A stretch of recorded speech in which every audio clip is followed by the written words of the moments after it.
João 19, versículo 41. Está escrito assim: e havia um horto, ou na sua tradução está, e havia um jardim naquele lugar aonde fora crucificado. E no jardim um sepulcro novo, que ainda ninguém havia sido posto. E havia um jardim naquele lugar aonde fora crucificado. E no jardim um sepulcro novo, que ainda ninguém havia sido posto.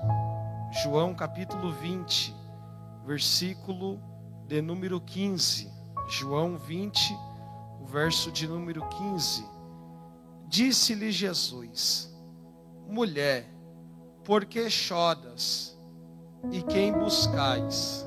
E ela, cuidando que era o jardineiro, disse: Senhor, se tu o levastes, diz aonde o pusestes, e eu o levarei. Irmãos, nós lemos dois textos nessa noite. Nós lemos o texto de João 19, o verso de número 41. E nós lemos o João 20, o versículo de número 15. No 41 vai falar sobre um jardim que tinha dentro do sepulcro. Ou melhor, um jardim que tinha um sepulcro, e dentro do jardim que havia esse sepulcro nunca havia sido colocado alguém. E o capítulo 20, o verso 15 fala que a maneira em que Jesus ele vai se revelar para essas mulheres no jardim, a fisionomia dele é como se fosse a fisionomia de um jardineiro. Porque se Jesus ele se revelasse como Jesus ou o ressurreto, elas iriam saber quem ele era. Só que o verso 15 diz que elas olharam para aquele homem e elas pensaram que era o jardineiro. E olhando para dentro desse texto nessa noite, o tema para essa noite é: o dono do jardim se chama Jesus. Tudo começou em um jardim. Se nós olharmos para a Bíblia Sagrada, após Deus criar os céus e a terra, em Gênesis capítulo 1, versículo 26 e o 27, nós vamos ver que vai estar em uma reunião Pai, o Filho e o Espírito Santo. E o assunto abordado dessa reunião entre o Pai, o Filho e o Espírito Santo é: façamos o homem a nossa imagem e semelhança. Esse é o assunto que está sendo abordado entre o Pai, o Filho e o Espírito Santo. Vamos fazer o homem a nossa imagem e semelhança. Ambos vão concordar e Deus vai pegar um pouco da água, vai pegar o pó da terra, vai misturar a água com o pó da terra para poder dar ligamento, e Deus ele vai começar a criar o homem à sua imagem e semelhança. Após Deus pegar a água, misturar com o pó da terra e começar a formar o homem, ele finaliza o seu propósito. Porém, quando ele olha um homem que não respira, um homem que não anda, um homem que não fala, um homem que não se movimenta, um homem que não é útil para nada, ao ponto do Pai olhar para o Filho, olhar para o Espírito Santo e dizer: vamos soprar sobre a sua narina o fôlego de vida. Eles vão concordar, Deus vai soprar sobre a narina do homem o fôlego de vida. O homem que não falava agora fala, o homem que não andava agora anda, o homem que não se movimentava agora se movimenta.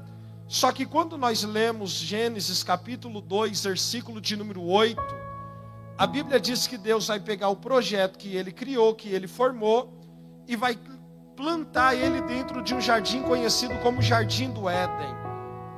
E era o hábito Deus descer todo o final da tarde dentro desse jardim chamado Éden, olhar para Adão e instruir Adão algumas coisas dentro do jardim. Era o hábito Deus descer para passear com Adão dentro do jardim chamado Éden. E quando Deus descia e se manifestava para Adão dentro do jardim do Éden, Deus dizia: olha, Adão, você tem a liberdade de andar dentro do jardim. você tens a liberdade de passear, de desfrutar das árvores que há dentro do jardim. Porém, você não pode tocar nesta árvore, que é a árvore do conhecimento do bem e do mal. Deus, Ele está olhando para Adão e está dizendo, olha, você pode desfrutar de todas as coisas que há dentro do jardim. Porém, você só não pode tocar nesta árvore. A Bíblia vai nos mostrar que Adão, ele está vivendo um dos melhores momentos da sua vida dentro do jardim do Éden, só que ele se sente solitário, ele se sente um homem sozinho, ao ponto de Deus notar que Adão se sente só, coloca Adão em um profundo sono, arranca um pedaço da sua costela, cria-se a mulher, por nome de Eva, e quando Adão acorda desse profundo sono, Deus diz, essa é a sua mulher, e ambos se tornarão uma só carne.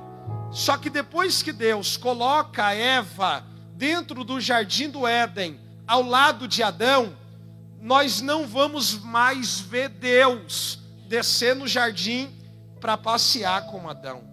Agora é o dever de Adão instruir Eva tudo aquilo que ele aprendeu com Deus.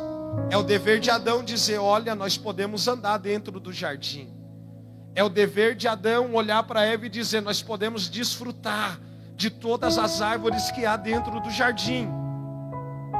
É o dever de Adão olhar para Eva e dizer, olha, nós podemos fazer qualquer coisa, menos tocar nessa árvore.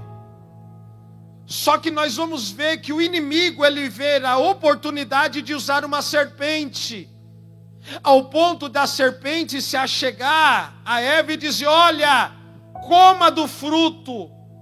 Se ela tivesse sido instruída como deveria, ela não ia comer, ela não ia praticar, ela não ia fazer.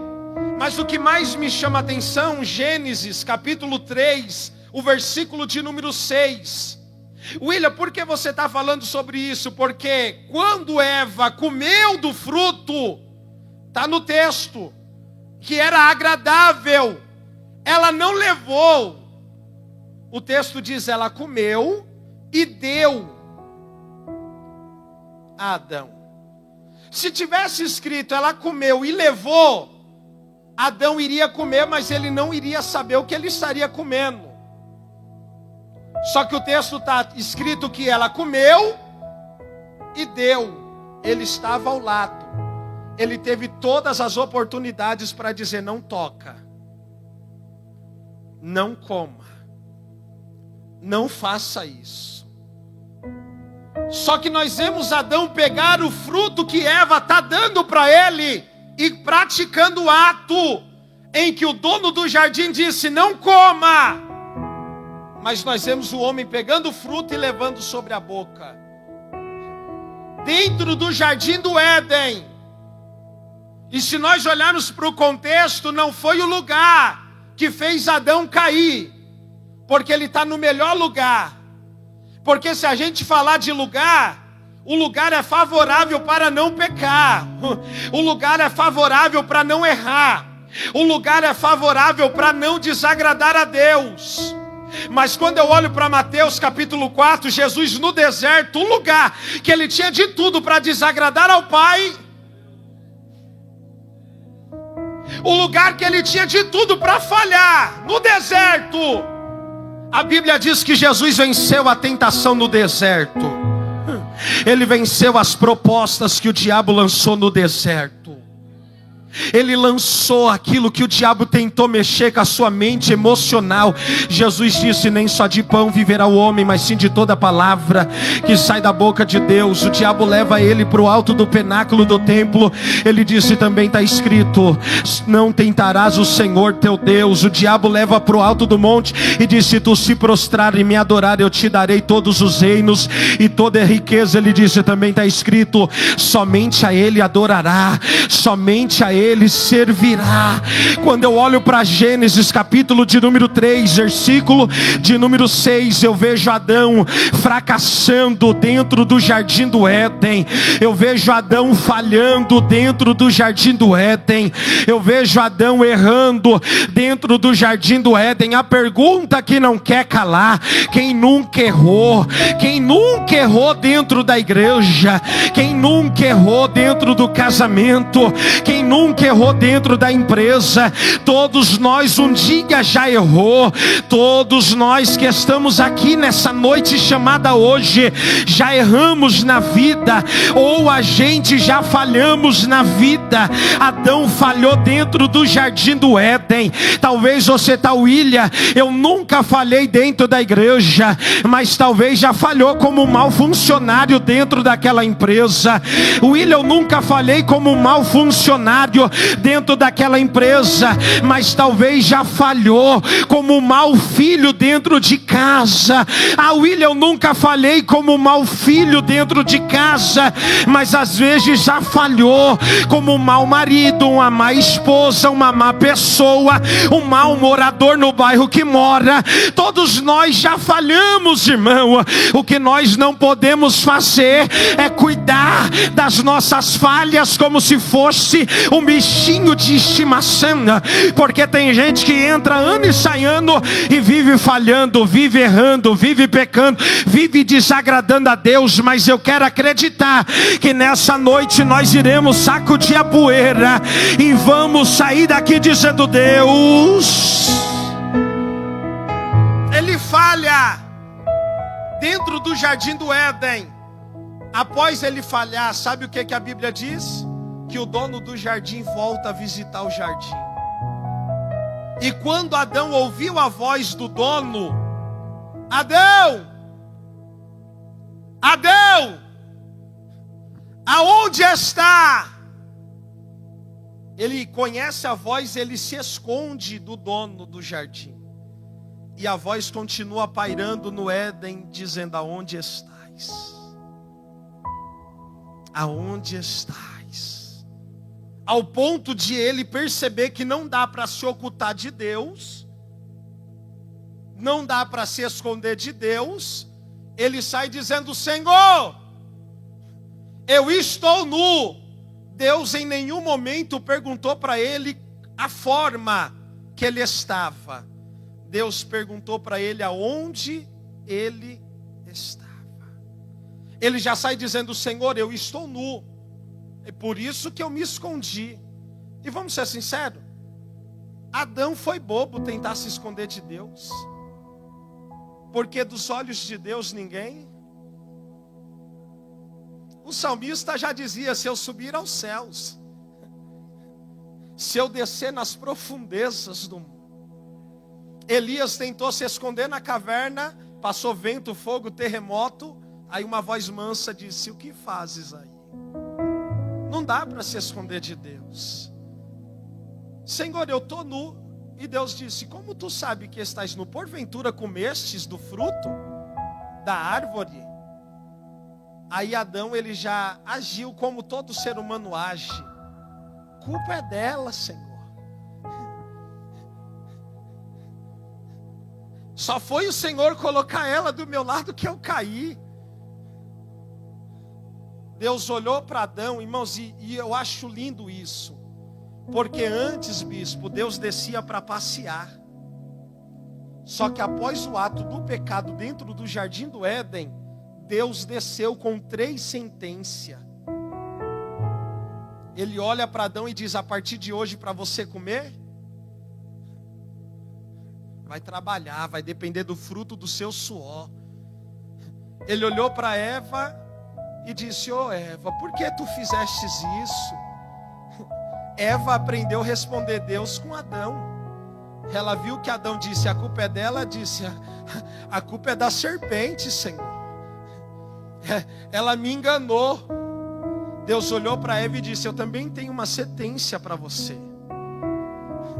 A partir de hoje eu acrescento as dores na hora do parto. A mulher já iria sentir dor, mas não seria essa dor insuportável.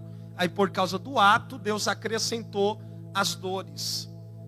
Só que aí Deus olha para a serpente. Vamos conjecturar o texto. A serpente olha para a direita, não tem ninguém. Olha para a esquerda, não tem ninguém. Olha para frente, não tem ninguém. Olha para a sua retaguarda, não tem ninguém. Porque chega um momento da nossa vida que Deus ele vai fechando o ciclo. Eu vou usar uma expressão que às vezes nós usamos. Chega um momento que Deus nos coloca lá no beco de Penherote, beco sem saída, que nós olha para a direita, só vê as montanhas, esquerdas, montanha, à nossa frente o mar vermelho, a retaguarda, o adversário se aproximando, e não tem para onde escapar. É o momento que Deus fecha todas as portas para tratar. Quando Deus olha para a serpente e diz: e aí? Imagina a serpente olhando para Deus e tentando se justificar. E dentro do jardim do Éden, aonde o homem falhou, dentro do jardim do Éden, aonde o homem errou, Deus faz uma promessa. Willy, qual foi a promessa que Deus fez dentro do jardim do Éden? O primeiro pregador a pregar a vinda de Jesus não foi os homens. Eu vou repetir, o primeiro pregador a pregar a vinda de Jesus não foi os homens. O primeiro pregador a pregar a vinda do Messias não foi homens na terra. Ele olhou para a serpente e diz: hoje eu coloco inimizade entre o teu ventre e o ventre da mulher, mas nascerá do ventre de uma mulher, que você vai ferir o calcanhar, mas ele esmagará a sua cabeça. Deus faz uma promessa, que vai nascer do ventre de uma mulher, que um inimigo vai ferir o calcanhar, mas ele vai esmagar a sua cabeça. Imagina a preocupação do diabo agora, ouvindo Deus dizer: vai nascer do ventre de uma mulher. Eu imagino quando Enoque nasceu, aquele que andou com Deus, o diabo olhando e dizendo: será que é ele? E os céus dizendo: ainda não é. Nasce Abraão, e o diabo talvez olhando e dizendo: será que é ele? E o Senhor diz: ainda não é esse. Aí vem a geração depois de Abraão, Isaac, depois de Isaac, Jacó, depois de Jacó, José, e o diabo talvez dizendo: será que é um desses? E Deus dizendo: ainda não é esse. Vem Moisés, e o diabo dizendo: será que é esse? Deus ainda diz: não é este. Ele olha para Josué e diz: será que é esse? Deus diz: não, ainda não é esse. Os Juízes também não é, Samuel também não é. Aí lá vem Isaías dizendo, lá no capítulo de número 9, o versículo de número 6, Isaías começa a dizer: porque um menino nos nasceu, um filho se nos deu, e o principado está sobre os teus ombros, e se chamará o seu nome Maravilhoso, Conselheiro, Deus Forte, Príncipe da Paz e Pai da Eternidade. Depois dessa profecia nasce Jeremias, nasce Ezequiel, nasce Abacuque, e talvez o diabo dizendo: será que é esse? E Deus olhando e dizendo: ainda não é. Eu não sei, pastor Leandro, em qual lugar da casa Maria estava, se era na sala, se era no quarto, se era na lavanderia, mas ela vê um clarão lá no livro de Lucas. O anjo desce na casa da irmã Maria e grita: paz do Senhor, mulher agraciada, bendita és tu entre as mulheres. Aleluia. Eu estou sentindo a graça dele nessa noite. Bendita és tu entre as mulheres, e bendito é o fruto do teu ventre, você vai gerar. Maria diz: oh não, eu sou virgem, eu não sou casada. O anjo olha para ela e diz: mulher, o que você vai gerar não é fruto da terra, o que você você vai gerar é fruto do Espírito. Deixa eu ver se eu prego para alguém que quer gerar frutos do Espírito. Aleluia. O que você vai gerar é fruto do Espírito. Só que nasce no coração da irmã Maria uma preocupação, porque ela não é casada, mas ela está dentro de um relacionamento. O que eu vou dizer para José? Como eu vou chegar em José e falar que o anjo desceu e falou que eu vou gerar algo do Espírito? O que passaria na nossa cabeça? O que passaria na cabeça do bispo? Se a bispa chegasse e falasse, eu estou grávida, sem ter tido o contato. O que passaria na cabeça de um homem casado ouvindo isso da sua esposa? Mas como? Nós não teve nada. Ao ponto de Mateus escrever que José, para não defamar Maria, ele diz, eu vou fugir. E eu vou para um lugar que ninguém vai saber para onde eu vou. E sabe por que eu amo Deus? Que Deus, Ele permite a gente trilhar o caminho da fuga. Deus permite trilhar o caminho da fuga? Permite. Mas não é porque Deus permite a gente trilhar o caminho da fuga que Deus vai deixar a gente executar a fuga que a gente planejou. José diz, eu vou fugir. Ninguém vai saber para onde eu vou. Aí um certo dia José coloca a cabeça no travesseiro, cai num sono profundo. Aí Deus envia o anjo lá no sonho do José. E o anjo grita, José, aceita Maria como sua mulher, porque o que ela está gerando não é fruto da terra. O que ela está gerando é fruto do Espírito Santo de Deus. E José, para você saber que ela está gerando algo que é do Espírito, o nome dele se chamará Emanuel, que quer dizer Deus. Ô José, quando você passar por umas fases difíceis, grita por esse nome, Emanuel. Ah, mas Deus, e se a porta fechar? E eu gritar Emanuel, a porta fechou, mas Deus é conosco. Ah, mas Deus, se a enfermidade chegar dentro da minha casa, se você gritar Emanuel, você vai estar dizendo a enfermidade entrou, mas Deus é conosco. Eu vim dizer para alguém nessa noite, independente do momento que você está passando, Deus é contigo, Deus é na tua casa, Deus é na tua vida, Deus é na tua história, Deus é na tua chamada.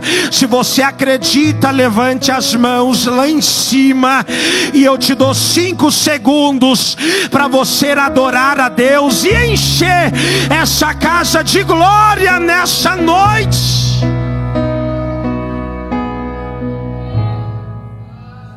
José vai aceitar Maria como sua mulher. Só que o tempo vai passar. A barriga da irmã Maria começa a crescer. E o burburinho começa a se expandir. Você viu quem está grávida? Você viu quem está com a barriga grande? Você viu quem vai ter filho? E nem é casada ainda. Mas quem está perto sabe o que gera. Enquanto quem está longe está dizendo caiu, falhou, José está do lado de Maria dizendo, eu sei que é propósito. Mateus capítulo 2 diz que no tempo do rei Herodes, a bolsa da irmã Maria estoura. O menino nasce. A estrela brilha. Os magos que estavam no Oriente viram a estrela brilhar. E quando eles viram a estrela brilhar, um deles disse, acabou de nascer o rei dos judeus. Vamos adorá-lo. quando alguém disse vamos adorá-lo, alguém disse, opa, mas nós não pode ir por culto de mãos vazias. Pega o ouro, pega a mirra, pega a essência, porque nós vamos adorá-lo. Quando eles vão, eles batem na porta de Herodes e diz, nós viemos adorar o rei dos judeus. Quem era o rei da época? Herodes. Coroa estava na cabeça de Herodes. Quem estava sentado no trono? Herodes. Ah, vocês estão diante dele. Um dos magos olhou e disse, não, nós viemos adorar o que nasceu. Imagina quando Herodes ouviu falar que nasceu rei entre os judeus. Ele disse assim, faz assim, vão lá. Olha como o diabo é estrategista. Diz aonde ele está quando vocês achar que eu também quero adorar. Eu também quero entregar um culto. Só que a Bíblia nos mostra que Herodes já estava preparando a morte do menino. Nem nasceu direito e já está causando medo no adversário. Nem cresceu e alguém já está tentando matar. Só que eu amo a Bíblia, William, por quê? Porque enquanto o Herodes está programando um cenário de luto, Deus chegou primeiro. Eu vou repetir. Enquanto Herodes estava preparando um cenário de morte, um cenário de luto, Deus chegou primeiro. Deus visitou José em sonhos e disse, levanta, pega Maria, pega o menino, foge para o Egito, porque Herodes procura o menino para matar. Aí lá vai José, pegando Maria, pegando o menino, fugindo para o Egito. O tempo passa, Herodes morre. Percebe que quem estava preparando o cenário de morte para matar o menino, morreu. O anjo visita José e diz, levanta, pega Maria, pega o menino, porque aquele que procurava o menino para matar morreu. Aquele que procurava o menino para tirar a vida está morto.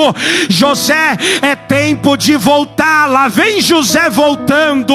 Aí quando a gente lê Lucas capítulo de número 2, Jesus já está com 12 anos de idade, dentro do templo, ensinando os doutores da lei, os príncipes da sinagoga, os fariseus. E alguém diz, quem é este que prega com tanta graça, com tanta sabedoria, com tanta unção?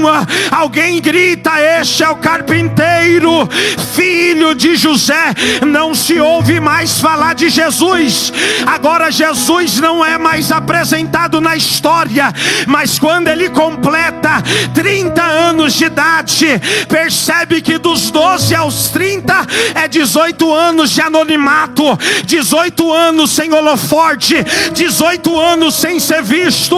Mas quando ele completa 30 anos, Deus diz, chegou o momento de eu te apresentar. Vai lá ser batizado por João Batista. Quem é João Batista? Pregador. É o pregador que prega nas margens do Jordão e só tem duas mensagens: raça de víbora, quem vos ensinou a fugir da ira vidouro. E a segunda mensagem: eu vos batizo na água para o arrependimento, mas após mim virá um que vos batizará com Espírito Santo e com fogo. E ele está aqui nessa noite e está dizendo: eu vou encher. Ai, oh, remanaçanda.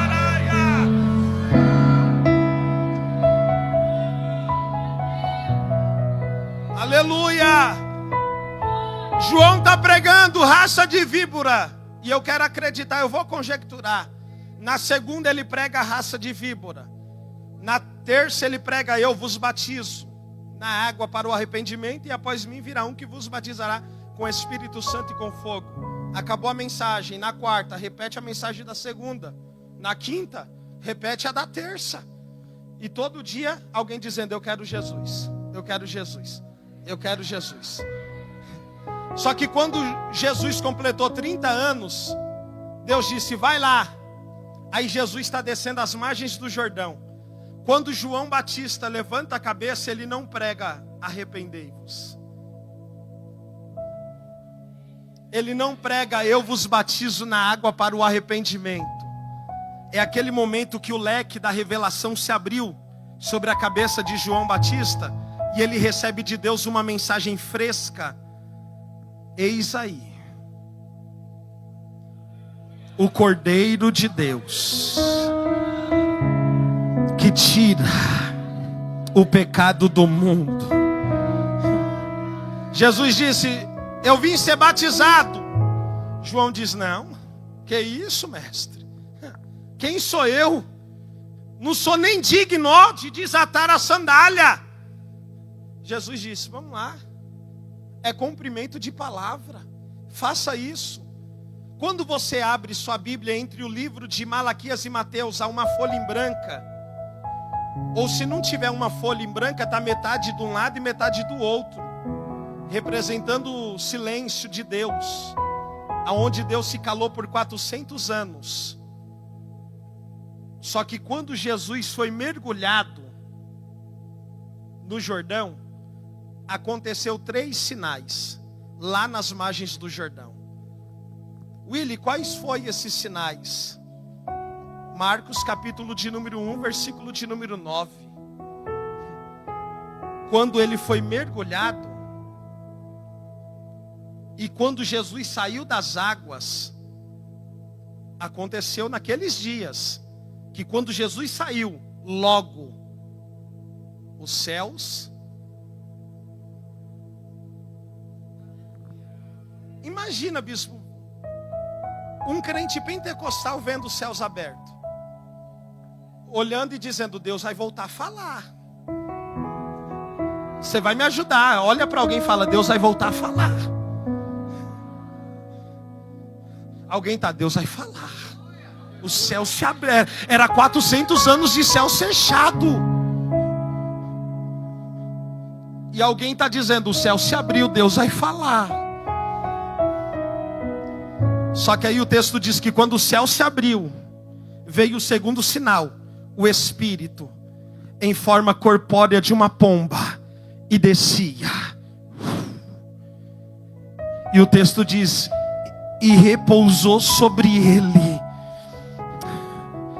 E ele, como homem, foi cheio do Espírito Santo de Deus.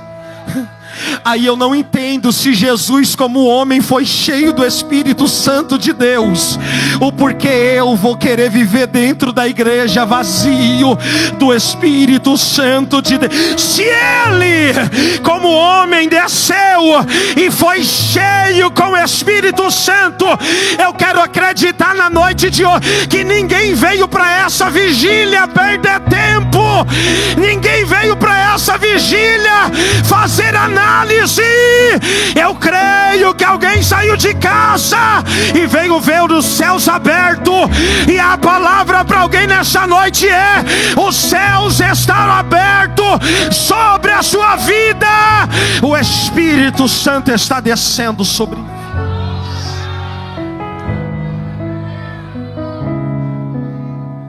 O Espírito desceu, repousou sobre a sua cabeça. Só que o texto diz assim, que após ele ser mergulhado, o céu se abre.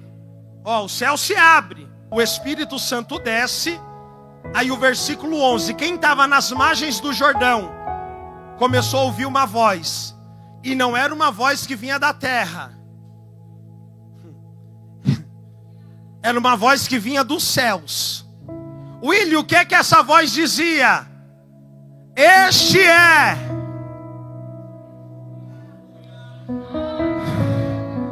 o meu filho amado, em quem eu me comprazo. Eu libero, nessa noite vai acontecer 3 coisas. Os céus vai se abrir nas nossas vidas. Deus vai voltar a falar com a sua igreja. E o Espírito Santo vai descer sobre a nossa vida. E nós iremos sair dizendo: o céu se abriu, Deus falou, e o Espírito me encheu. vamos lá. Céu se abre, o Espírito fala, ou o Espírito desce, desculpa, e Deus fala. Pregador, e o que aconteceu depois? Mateus capítulo 4, versículo de número 1. William, o que está escrito lá em Mateus 4, versículo 1. E veio sobre mim o Espírito, e me conduziu ao deserto, para ser tentado pelo... Irmãos, ele acabou de ser cheio do Espírito Santo. Ele acabou de ver os céus abertos, Deus falando. E qual foi o propósito de Deus encher ele do Espírito Santo? Vencer o deserto. Porque um crente vazio não vence deserto. Vai doer, mas eu preciso aplicar. Um crente que entra no deserto vazio sofre. Ele venceu porque ele foi cheio do Espírito Santo. E eu só quero fazer uma análise de Mateus 4. Que quando o diabo apareceu para ele, só essa análise vai lá para Gênesis 26. O diabo olhou para ele e disse assim, ó: se tu és o filho de... Irmãos, ele acabou de ouvir Deus falando quem ele era.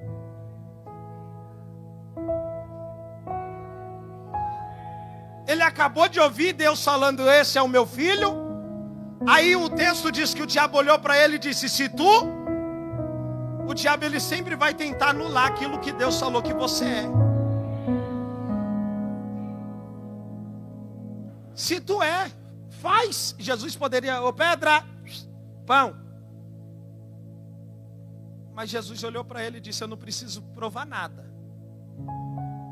Eu sei quem eu sou em Deus. Porque quem sabe o que é em Deus não precisa provar nada para ninguém, irmãos. Começa o seu ministério, durabilidade, 3 anos e meio. Em 3 anos e meio, cura, salvação, milagre, coisas extraordinárias. Quando chega no final do seu ministério, Jesus olha para os discípulos e disse assim, ó, tá chegando o dia, eu vou para o Pai, vocês vão dar continuidade.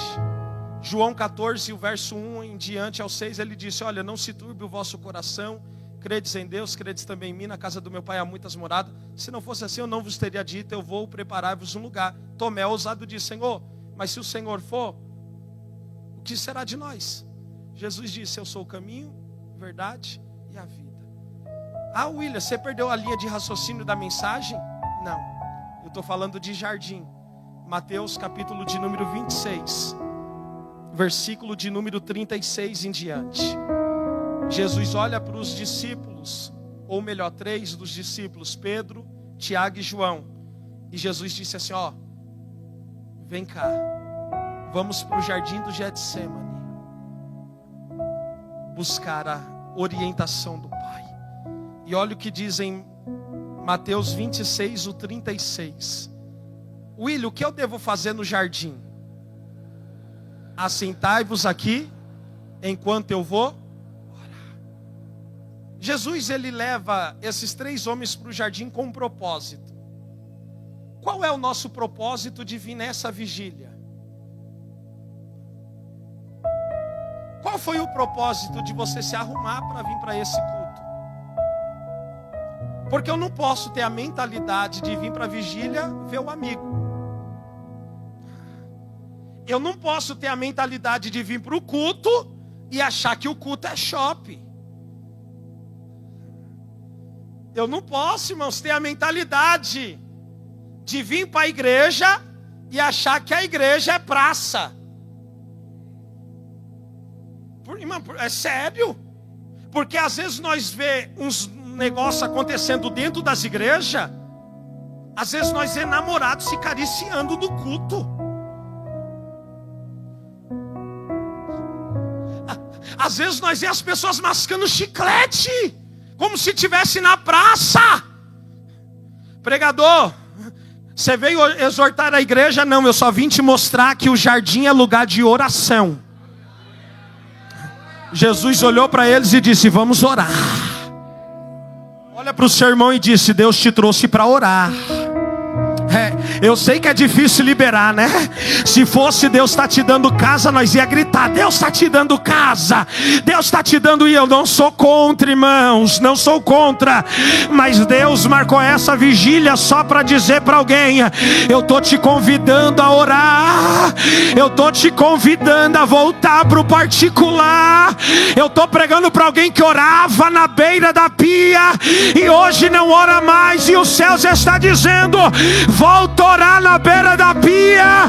Eu estou pregando para alguém que orava na beira do tanque e hoje não ora mais, o céu já está dizendo: volta. Vamos orar. Olha o que diz o versículo de número 36, que é vamos orar. O versículo de número 38. Olha o que, irmãos, a Bíblia é linda. Jesus olha para eles e disse: a minha alma está cheia de angústia. Irmãos, Jesus não é uma pessoa qualquer. É Jesus que está reconhecendo a sua limitação. Irmão, que tem de crente que se acha super crente. É Jesus que está olhando para o Pedro, Tiago e João e está dizendo: eu não estou aguentando, eu não tenho mais força,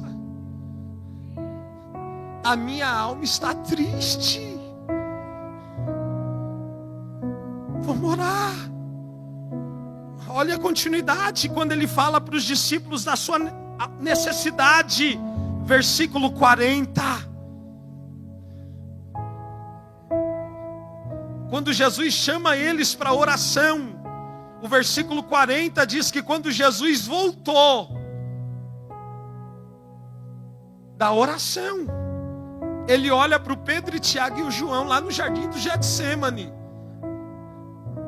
E o texto dizia: encontrou, ou quando chegou, eles estavam adormecidos.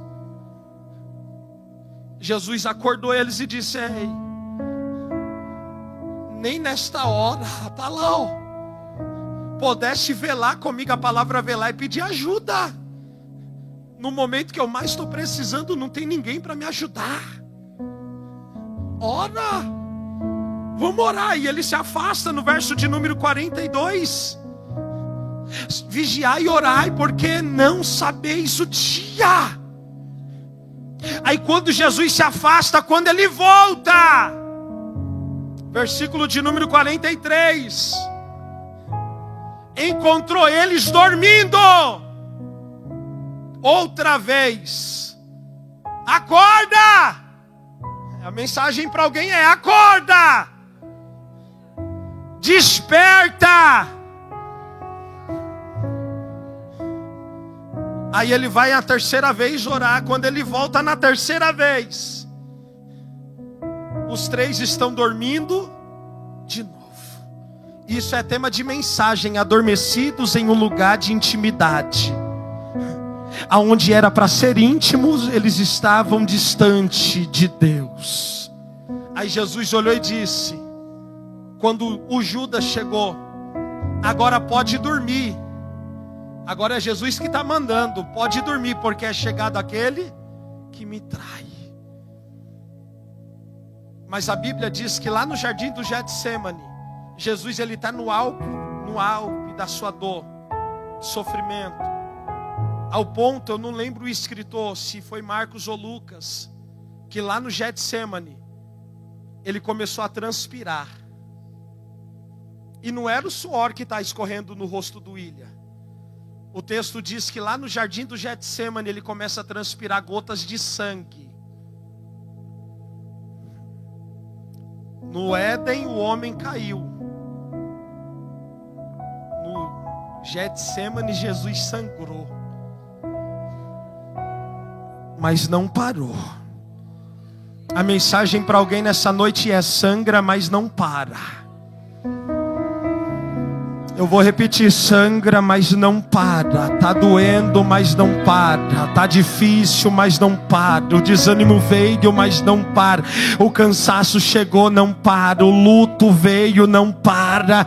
Os céus está dizendo para alguém nessa noite chamada hoje: não para. Ainda que o momento esteja fazendo você sangrar, continua, vai valer a pena. Eu sei que talvez você está olhando e dizendo: William, é porque você não sabe a dor que eu estou passando, o momento que eu estou passando. Mas a mensagem para alguém nessa noite é: quem quiser vir após mim, negue a si mesmo, tome a tua cruz e siga-me. Segue Ele. A cruz está pesada, mas não deixa de seguir.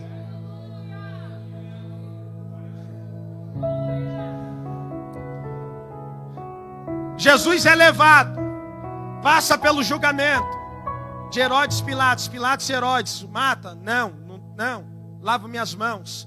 Leva para o povo vai julgar o que vai acontecer. Aí coloca Jesus e o tal do Barrabás. Quem vocês querem que eu solte? Quando eu li isso e eu não tinha conhecimento bíblico, falei: o povo vai gritar: solta Cristo. Porque no meio da multidão tem cego que ele fez ver. A gratidão é tudo. Alguém que comeu dos 5 pães e 2 peixes, paralítico que ele levantou, solta Cristo. Mas não. A multidão que ele curou, transformou, libertou, crucifica! Solte o Barrabás. Eu não vou bater na multidão, irmão. Não. Porque se não fosse a multidão, não tinha cruz. A multidão está impulsionando Jesus ao propósito. O Pai já disse lá em João 3,16 que Ele amou o mundo de tal maneira que Ele deu. E o propósito de dar o teu filho para passar por isso não é barganha, não é negócios. Ele deu. O propósito de Jesus abandonar céus e vir para a terra, Calvário. Só que Jesus olhou e disse assim para os discípulos: ao terceiro dia, fica conectado, porque no terceiro dia eu vou ressuscitar. Aí pega uma cruz de 150 quilos, coloca no ombro de Jesus, lá na Via Dolorosa. A multidão dizendo: salva-te a ti, cuspindo, batendo. E Jesus caminhando todo ensanguentado na Via Dolorosa. Estou sangrando, mas eu não paro. Está doendo, mas eu não paro. Eu já vi alguns pregadores falando que quando Jesus parou de respirar na cruz, o diabo fez festa. E é uma das maiores mentiras, irmãos. O diabo estava preocupado, porque Jesus disse: eu vou, mas ao terceiro dia. Aí ele está caminhando na Via Dolorosa. Aí você conhece a história que ele cai na Via Dolorosa, perdeu as forças, está sangrando, está doendo, está todo ferido. Ele cai. Aí eu vejo o diabo dizendo: parei ele. Mas o diabo não contava que naquele culto Deus havia levantado um Simão Sirineu, que estava indo para o culto no templo, onde o sacerdote ia molhar a esponja no sangue de cordeiro, ia fazer esse movimento, as gotas de sangue começariam a jorrar, e quem estava com as vestes brancas e a gota caísse na roupa, eu fui marcado. Alguém disse: hoje você não vai para o culto no templo, hoje você vai ajudar esse homem a carregar a cruz. Aí quando ele pega Jesus, a mão direita de Jesus cai sobre o ombro direito daquele homem. Aí quando chega na Via Dolorosa, lá no Gólgota, aí quando chega no Gólgota, ele deixa a cruz, deixa Jesus. Quando ele olha para o seu ombro, ele não vê uma gota de sangue, irmão, ele vê uma marca de umas mãos. Isso era os céus dizendo: através da sua atitude, eu marco a tua casa, eu marco a tua história, eu marco a tua vida. Deita a cruz no chão, pega os escravo a cerca de 13 a 17 centímetros e começa a bater nas mãos, começa a bater nos pés, e Jesus calado pega um chicote de ajorrás de 12 cordas, na ponta das 12 cordas dente de urso e leão afiado, chumbinho, que quando batia o chumbinho explodia, puxava, a carne saía, sangue jorrava, e eles batendo, e Jesus em silêncio. O ladrão olha para ele: desce, desce daí, salva-te a ti e salva-te a nós. O outro grita: calha a boca, nós merecemos a morte, mas ele não merece. E lembra-te de mim quando entrares no paraíso. Jesus olhou para ele e disse: hoje ainda estarás. Há uma graça de Deus sendo liberada nessa casa. Há uma graça de Deus sendo liberada sobre essa igreja. Remanacando, remanasandaraia. Olha o filho da irmã Maria passando aí no meio da igreja. O homem da mão furada. Ele passa, ele passa, ele passa. Remanacando.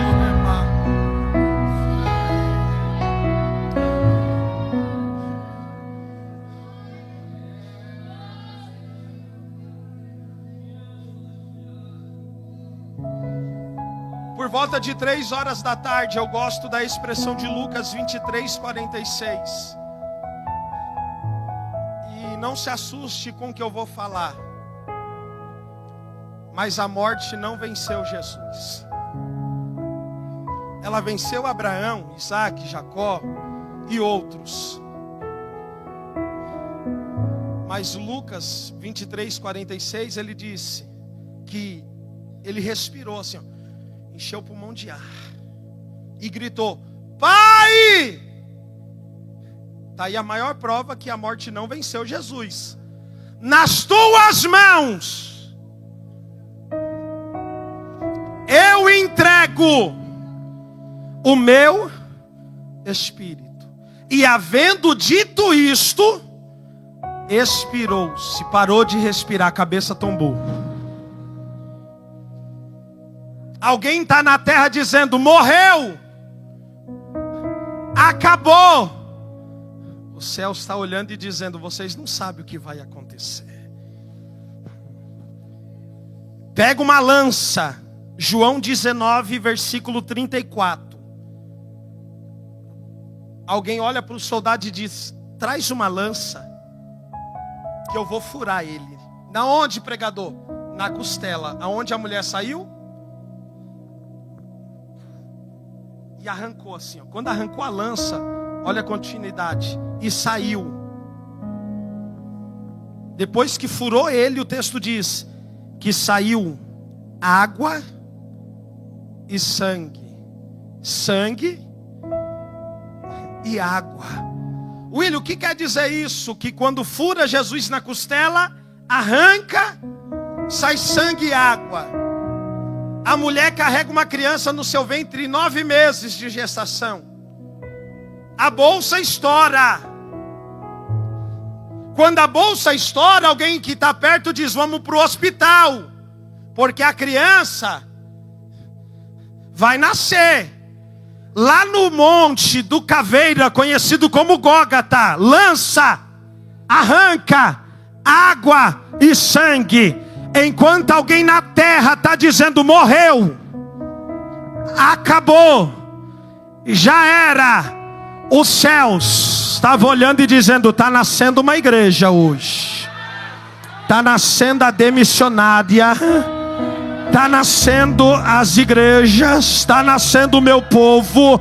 Nós fazemos parte desta geração que nasceu no Gólgota, nasceu lá na cruz.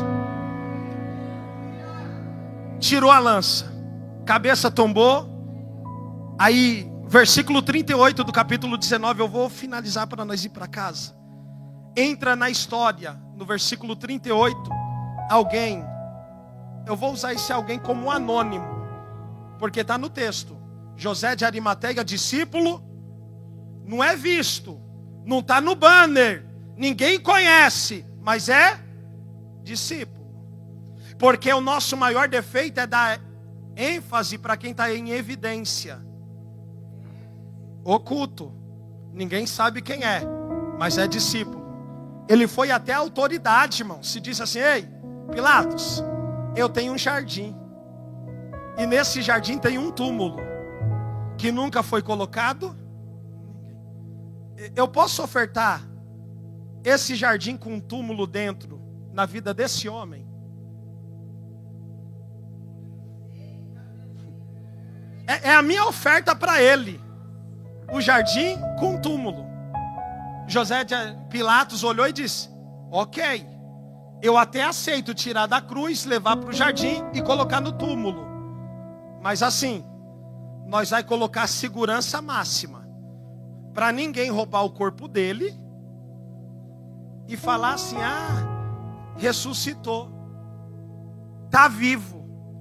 José de Arimateia olhou e disse: tudo bem. Versículo de número 41. E havia um horto, jardim, naquele lugar aonde fora crucificado. E no jardim, um sepulcro novo, que nunca havia sido colocado ninguém. Levaram Jesus para esse jardim e colocaram ele dentro da sepultura. Sexta-feira. Aí imagina o diabo lá no inferno. Ele disse que é o terceiro dia. Enquanto uns falam que ele estava em festa, eu vejo já o inferno preocupado. Chega o sábado, aqueles silêncios em Jerusalém, o luto. As aves e os passarinhos não cantam. Só que domingo pela manhã, João 20, o primeiro dia da semana, no versículo 1. Maria Madalena e um grupo de mulheres foram ao sepulcro, foram ao jardim. E quando elas estão indo em direção ao jardim, uma olha para a outra e diz: quem vai remover a pedra?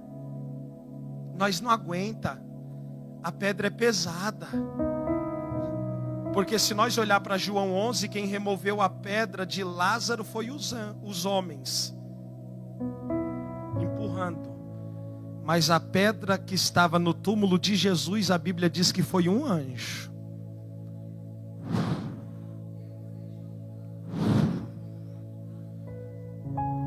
A pedra foi removida, irmãos, e a preocupação delas é quem vai remover.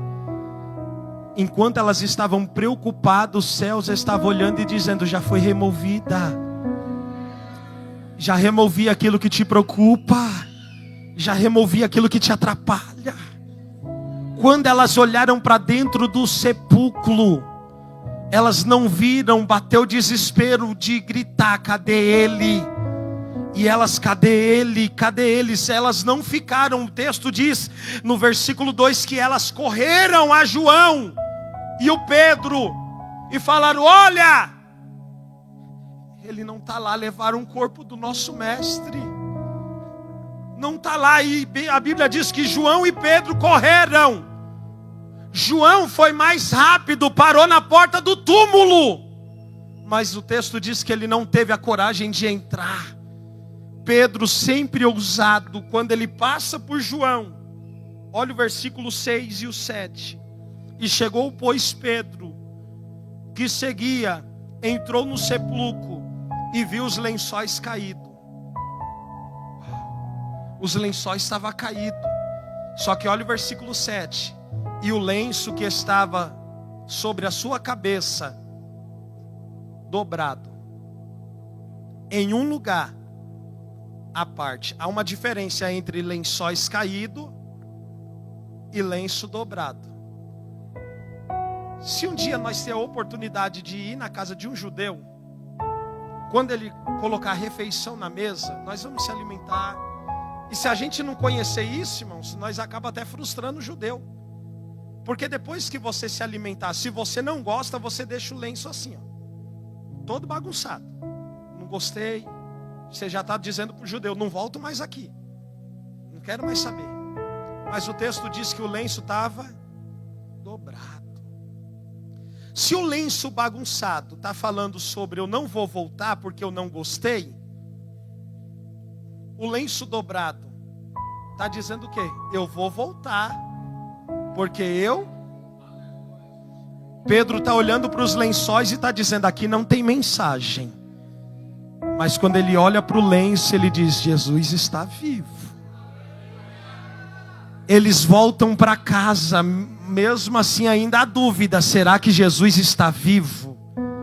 Só que a Bíblia diz que as mulheres voltou para o sepulcro, o jardim. Versículo de número 14, só para você entender. Elas voltam e o texto diz assim, ó: e tendo visto Jesus em pé. Irmãos, qual é a possibilidade de alguém ver Jesus em pé e não saber que é Jesus? Está no texto que elas viram Jesus e não conheceram Jesus. Aí o versículo 15 que eu fiz a leitura, Jesus olhou para elas e disse: mulher, por que choras? E quem buscais? Aí está no texto, vírgula, e ela cuidando que era o jardineiro. É o ponto crucial da mensagem. O jardineiro.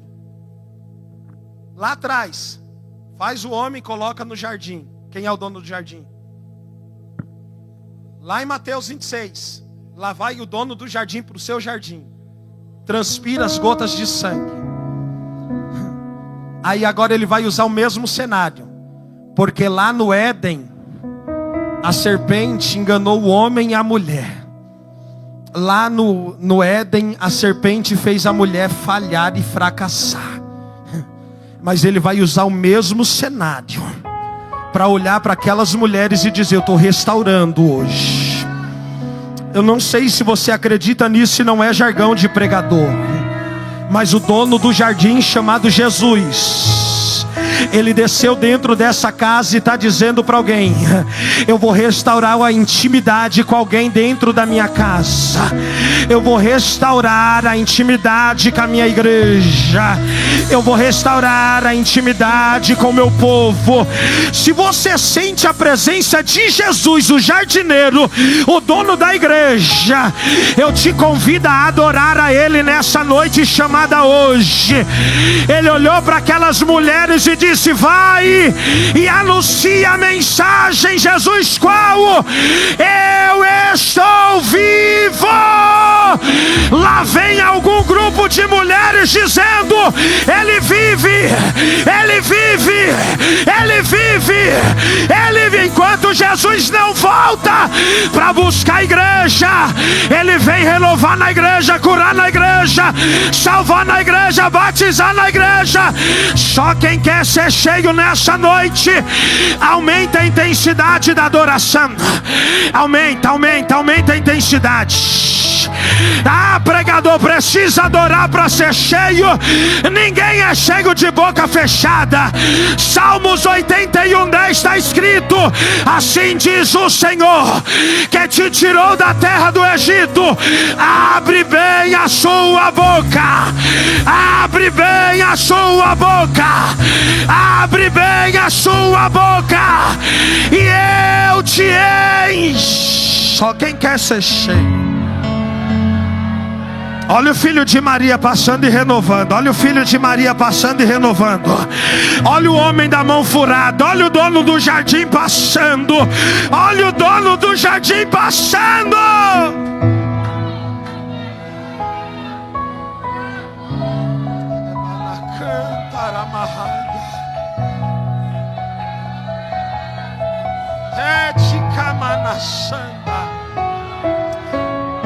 É barulho de alguém que está sendo visitado pelo dono do jardim. É barulho de quem está sendo visitado pelo dono do jardim. É barulho de quem está sendo visitado pelo dono do jardim. Eu vim dizer para alguém: você pode ter falhado dentro do jardim. Você pode ter errado dentro do jardim. Você pode estar transpirando gotas de sangue dentro do jardim. Mas o dono desceu nessa noite para dizer: nesse jardim eu restauro, nesse jardim eu renovo.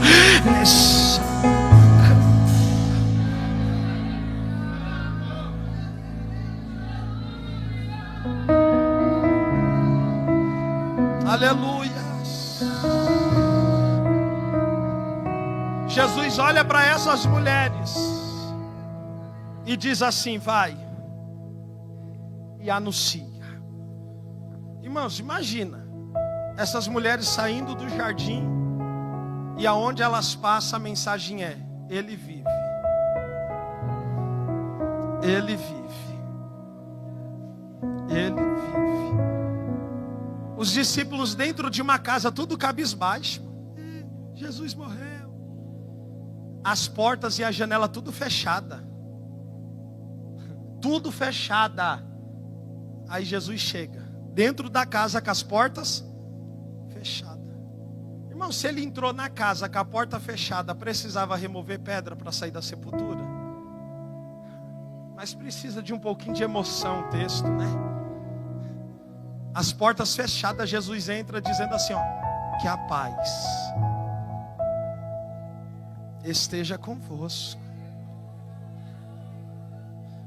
O Tomé não estava lá, irmãos.